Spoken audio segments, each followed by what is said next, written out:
সকালবেলা প্রথম পার্টে তোমাদের দেখালাম খিচুড়ি খাওয়ার নিমন্ত্রণ ছিল, সেখানে গেছিলাম। আর এখন হচ্ছে নেক্সট পার্টে দেখো দুপুরবেলা চলে যাচ্ছি হচ্ছে পাশের বাড়িতে, আমাদের যে পেছনের যে বাড়িটা সেই বাড়িতে ছোট্ট একটা বাচ্চা আছে, তার হচ্ছে আজকে মুখে ভাত, সে আজকে প্রথম ভাত খাবে।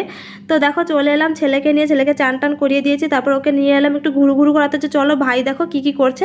তো এসে দিকে দেখো রান্নাবান্না চলছে। তো আমার ছেলে তো ছোটো, এখনও খেতে পারবে না, ওর আর আমার নিমন্ত্রণ, তো ওকে তো দুপুরবেলা খাইয়ে দিয়ে ঘুম পাড়িয়ে দিয়ে তারপর দেখো এই যে আবার রেডি হয়ে, মানে রেডি তো আগেই হয়ে গেছিলাম। তারপর দেখো এই যে একটা থালা নিয়েছি ওর জন্য, থালা এনে দিয়েছে, তো এই থালা নিয়ে যাচ্ছি আমি। তো ছেলে এদিকে খেয়ে দিয়ে ঘুমিয়েছে, কারণ ও তো ছোটো, এখনও খেতে পারবে না। তো চলো, তো আমি একাই যাবো খেতে। এদিকে দেখো আমার ননদকে নিয়ে বসে পড়েছে। তো বন্ধুরা দেখো প্রথমে দিয়েছিল ডাল, তারপর হচ্ছে বেগুন ভাজা, তারপর লেবু দিয়েছিল, তারপর হচ্ছে পটল চিংড়ি করেছে, মানে পটল চিংড়ি দিয়েছে, তারপর হচ্ছে মাংস দিয়েছে, চাটনি দিয়েছে, পাঁপড় দিয়েছে, মিষ্টান্ন দিয়েছে, অনেক কিছু দিয়েছিল। তো এই আর দেখো যার অন্নপ্রাশন সে এই যে প্রথম ভাত খেলো। তো আজকের মতো টাটা, কেমন হলো লাইক কমেন্ট শেয়ার করো। তো দেখাবে নেক্সট মিনি ব্লগে, টাটা।